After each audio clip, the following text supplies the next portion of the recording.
श्री शिवाय नमस्तुभ्यम। हर हर महादेव। आप सबको पता है कि 23 अगस्त शनिवार के दिन शनिश्चरी अमावस्या का बहुत ही प्यारा सा दिन है।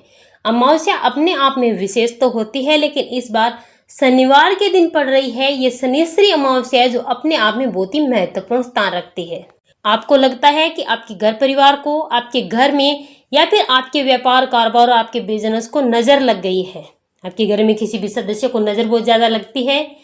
किसी भी प्रकार का किया कराया टोना टोटका अगर कुछ भी है, यानी कि किसी भी प्रकार की समस्या आपके जीवन में आ रही है, तो मात्र आपको इस शनिश्चरी अमावस्या के दिन आपको मात्र ये लौंग और कपूर का छोटा सा उपाय करना है। इस विशेष जगह पर आपको कपूर जला देनी है। लौंग का ये छोटा सा उपाय अगर आप कर लेते हैं तो आपको पता भी नहीं चलेगा कि आपके जीवन की जो परेशानियां हैं, नजर दोष है, टोना टोटका है, जितनी भी परेशानियां आ रही है, कर्ज बढ़ते जा रहे हैं, सारी समस्याएं चुटकियों में कब छूमंतर हो जाती है आपको पता भी नहीं चलता है। पूज्य गुरुदेव जी की कथा से सुन करके, समझ करके आपको समझाने का पूरा प्रयास करूंगा। परंतु उससे पहले अगर आप भी महादेव के सच्चे भक्त और महादेव की कृपा प्राप्त करना चाहते हैं तो चैनल को सब्सक्राइब करके कमेंट बॉक्स में हर हर महादेव जरूर लिखें। तो आइए बात करते हैं आज के सबसे पहले उपाय की। सबसे पहला उपाय है कर्ज से मुक्ति के लिए, शत्रुओं से मुक्ति पाने के लिए, बीमारियों से मुक्ति के लिए। कैसी भी परेशानी है, व्यापार नहीं चलता, कारोबार नहीं चलता, आपको लगता है कि किसी भी प्रकार की नेगेटिव एनर्जी है, कुछ भी किया कराया टोना टोटका अगर है, नजर दोष है, किसी भी प्रकार का दोष है, तो आपको इस उपाय को जरूर करना है शनिश्चरी अमावस्या के दिन। इस उपाय के लिए आपको सबसे पहले लेने हैं 2 कपूर के टुकड़े। इसी के साथ आपको लेने हैं 7 लौंग। देखिए, लौंग आप विषम संख्या में लीजिए, 7 कोई जरूरी नहीं है, आप 3, 5, 7, 11, 21 की संख्या में भी लौंग ले सकते हैं। इन सारी चीजों को लेकर के आपको अपने घर के मध्य के स्थान पर जाना है, आपके घर के बीच का जो स्थान है वहां पर जाना है। इस दीपक को आपको रखना है। इस दीपक में आपको सबसे पहले 2 कपूर के दाने जला देने हैं। 2 कपूर की टिक्की आपको जलानी है। जलाने के बाद आप जिस भी चीज से परेशान हैं, कर्ज बढ़ता जा रहा है, व्यापार नहीं चलता है, या फिर कोई भी शत्रु आपको परेशान कर रहा है, किसी भी प्रकार की परेशानी अगर आपके जीवन में है, उस परेशानी को बोलते हुए इस 7 लोगों को इस जलती हुई कपूर वाले दीपक में आपको डाल देना है। ध्यान रखना, लौंग कहीं से भी टूटी फूटी नहीं लेनी है, बिल्कुल साबुत और फूल वाली लौंग आपको लेनी है। अब आपको इस दीपक को उठाना है, किसी भी प्लेट या कटोरी में रखना है। इस दीपक को लेकर के आपको अपने घर के सभी रूम्स में घूम जाना है। आपके घर में अशुद्ध स्थानों को छोड़कर, टॉयलेट बाथरूम को छोड़ करके पूरे घर में आपको इसे लेकर के घूमना है, और घूमने के बाद उसी स्थान से वापस रख देना है जिस स्थान से आपने इसे उठाया था, प्रज्वलित करके वहां रखना है। ध्यान रखना, इस दीपक को अपने घर में घुमाते समय आपको एक विशेष मंत्र का जाप जरूर करना है। मंत्र कौन सा है, ध्यान से सुनिए। ओम सन शनिश्चराय नमः, ओम सन शनिश्चराय नमः।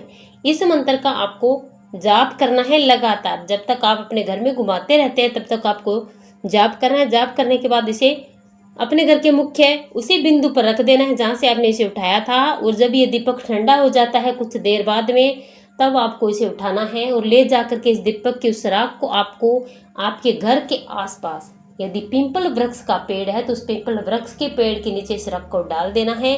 हाथ जोड़कर आपको पिंपलेश्वर महादेव से, शनि महाराज से प्रार्थना करनी है कि मेरे घर में जितनी भी परेशानियां हैं, बीमारी है, कर्ज की समस्या है, शत्रु परेशान कर रहे हैं, किसी भी प्रकार का दोष है, शनि की डैया या 7.5 भी है, तो भी आप उसे दूर करें, मुझ पर कृपा करें। अपना नाम और गोत्र बोल करके इस राख को डाल करके आपको अपने घर पर आ जाना है।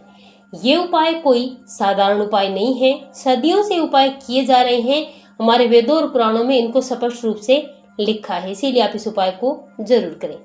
चलिए बात करते हैं पूज्य गुरु जी द्वारा बताए गए आज के दूसरे उपाय की। ये उपाय भी आपको इस शनिवार अमावस्या के दिन जरूर करने हैं। अगर आपके घर में परेशानी बहुत ज्यादा है, आपको लगता है कि पितृ दोष है, आपके पितरों का दोष है, आपके पितरों को तृप्ति नहीं मिली है, शांति नहीं मिली है, अगर किसी भी प्रकार की शनि की 7.5 है, डैया है, या फिर किसी भी कारण से आपके घर में बीमारियां आ रही है, कर्ज बढ़ता जा रहा है, यानी कि परेशानियां बहुत ज्यादा है, और आपको लगता है कि पितृ दोष है, या फिर शनि की 7.5 या फिर डैया, किसी भी प्रकार का ग्रह दोष है, तो आपको इस शनिश्चरी अमावस्या के दिन ये विशेष सा उपाय जरूर करना है। ये उपाय रामबाण उपाय है। इस उपाय के लिए आपको एक छोटी सी कटोरी लेनी है।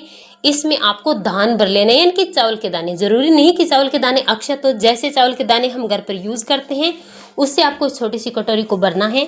भरने के बाद इस कटोरी में आपको एक बेलपत्री रखनी है और एक आपको लौंग रख देना है। ध्यान रखना जो लौंग आप रखने वाले हैं वो लौंग अक्षत होना चाहिए, टूटा फूटा लौंग नहीं होना चाहिए।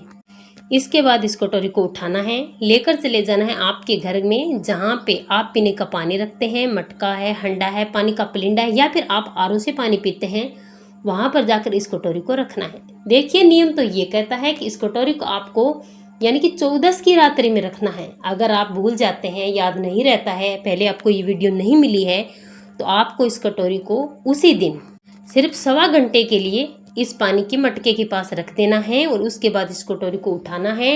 अमावस्या के दिन, शनिश्चरी अमावस्या के दिन इसे लेकर के चले जाना है महादेव के मंदिर में, शिवलिंग के पास। अब आपको अपनी मनोकामना करते, अपनी परेशानियों को बोल करके, अपना नाम और गोत्र बोल करके मात्र इस कटोरी को महादेव के शिवलिंग से छुआ देना है। कटोरी में जो आपने दान और ये चीज़ें भरी हैं उन्हें आपको सिर्फ और सिर्फ छुआना है। छुआने के बाद आपको महादेव की शिवलिंग के पास या फिर चौखट पर, जहाँ भी आपको मंदिर में जगह मिलती है वहाँ पर आप इस कटोरी को भी रख सकते हैं, या फिर जमीन पर भी आप इन चावल के दानों को, बेलपत्री और एक फूल वाली लौंग को डाल सकते हैं, या फिर किसी भी कागज़ पर आप रख सकते हैं। जैसे आपकी इच्छा है वैसे आप रख करके अपनी परेशानी बोल करके, अपना नाम और गोत्र बोल करके आपको अपने घर आ जाना है। पूज्य गुरु जी कहते हैं कि हम आपको व्यासपीठ से यकीन दिलाते हैं, अगर आपने इस उपाय को कर लिया तो आपके जीवन में जो परेशानियां आ रही है वो सारी परेशानी दूर हो जाएगी और पितृ दोष मुक्ति निवारण के लिए आपको कोई भी उपाय करने की जरूरत नहीं पड़ेगी, अगर आपने किसी भी अमावस्या के दिन इस उपाय को कर लिया तो। ये था हमारा दूसरा उपाय।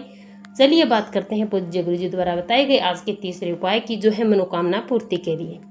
कैसी भी मनोकामना है, लंबे समय से अधूरी पड़ी है, पूरी हो ही नहीं पा रही है, सारे व्रत उपवास आपने कर लिए फिर भी आपको कोई भी फायदा नहीं मिला, व्यापार नहीं चलता है, कारोबार नहीं चलता है, धन नहीं आ रहा है, आपको आपकी मनचाही नौकरी नहीं मिल पा रही है, आप अपने बच्चों को लेकर परेशान हैं, आप अपने घर को लेकर परेशान हैं, तो अपनी मनोकामना पूर्ति के लिए आपको ये तीसरा उपाय अमावस्या के दिन जरूर करना है।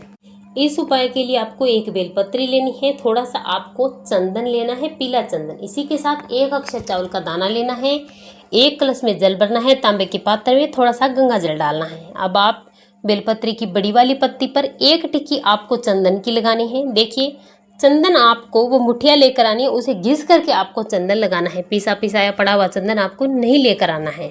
इसके बाद इस बिंदी पर आपको अपनी मनोकामना करते हुए, जो भी आपकी मनोकामना, उस मनोकामना को करते हुए एक चावल का दाना चिपका देना है। सारी चीज़ों को लेकर के चले जाना है महादेव के मंदिर में, शिवलिंग के पास उत्तर दिशा की तरफ मुख करके एक लोटा शुद्ध जल सबसे पहले महादेव की शिवलिंग पर समर्पित करना है। और उसके बाद जो बेलपत्री आपने ली है, जिस पर एक टिक्की आपने चंदन की लगाई है, एक चावल का दाना चिपकाया है, उसे चावल के दाने की तरफ से चिकना वाला हिस्सा जो है जहाँ पर आपने बिंदी लगाई है वो आपको महादेव की शिवलिंग पर उसी साइड से समर्पित कर देनी है और अपनी मनोकामना करनी है। हाथ की हथेली रख करके अपने जीवन की उस समस्या को बोलना है, अपनी उस मनोकामना को करके नाम और गोत्र बोल करके अपने घर चले आना है। यकीन मानिए अगर आपने इस उपाय को कर लिया तो आपकी हर मनोकामना पूरी होगी। ऐसी कोई मनोकामना नहीं है जो इस उपाय को करने के बाद आपकी पूरी नहीं हो सकती। श्री शिवाय नमस्तुभ्यम। हर हर महादेव।